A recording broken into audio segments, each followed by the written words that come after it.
अब इस संचित कर्म के अंदर से हर एक जन्म के अंदर, क्योंकि संचित कर्म तो बहुत बड़ा है और इसमें प्लस भी है माइनस भी है। कुछ काम हमने अच्छे करें, उसका जो हमें फल मिलेगा वो अच्छा ही मिलेगा। कुछ काम हमने खराब करें तो जो हमें फल मिलेगा वो बुरा मिलेगा।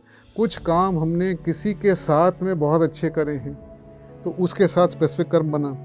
कुछ काम हमने जनरल में भी अच्छे करे हैं, जैसे कि मैंने किसी पार्क के अंदर जो पार्क बन रहा था उसमें कंट्रीब्यूट करा, किसी मंदिर बन रहा था उसमें कंट्रीब्यूट करा, मैंने किसी अच्छी संस्था के अंदर कुछ पैसे दिए लोगों के फ़ायदे के लिए, मैंने डोनेशन चैरिटी दान करी, तो वो जनरल दान हुआ, सबको फ़ायदा मिल रहा है। ये स्पेसिफिक नहीं हुआ, ये जनरल हुआ।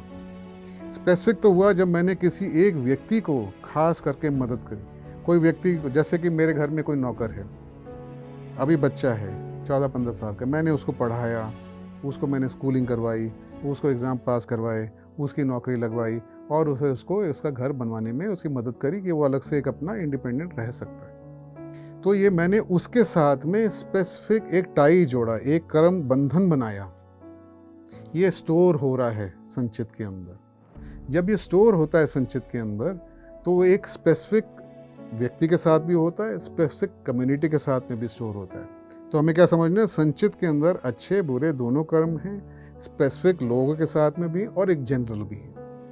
मगर इतने सारे हैं कि इतने सारे कर्म को कैसे एग्जॉस्ट करेंगे, उनका रिएक्शन कैसे एक आदमी भोग पाएगा एक जन्म में, वो पॉसिबल नहीं होता। इसलिए उसको दोबारा आना पड़ता है और ये पुनर्जन्म का सिस्टम, रीइंकारनेशन और कर्म साइड बाय साइड चलते हैं। जब वो दोबारा आना होता है तो ये डिसाइड होता है उस कर्म, संचित कर्म के कलेक्शन के हिसाब से कि अब इस जन्म के अंदर जो नया होने वाला है इसको कहाँ जन्म देना है और उसको किस पेरेंट्स के साथ में देना है। ये सब जो डिटेल्स जो सेलेक्ट करी जाती हैं इनको, और उस जन्म के लिए जो कर्म दिए जाते हैं कि इस जन्म में इतने ही एग्जॉस्ट कर पाएगा ये कर्म, उस संचित में से इतने ही वो भोग पाएगा, उस कलेक्शन को, उस छोटे से कलेक्शन को बोला गया है प्रारब्ध कर्म। इसको हम ऐसे समझें कि हम अपने घर से अब मार्केट के लिए निकल रहे हैं, पूरे दिन हम मार्केट में रहेंगे फिर वापस घर आएंगे। तो हम घर से बाहर निकल के मार्केट में जा रहे हैं, इसको हम समझें कि हम एक नया जन्म लेने जा रहे हैं।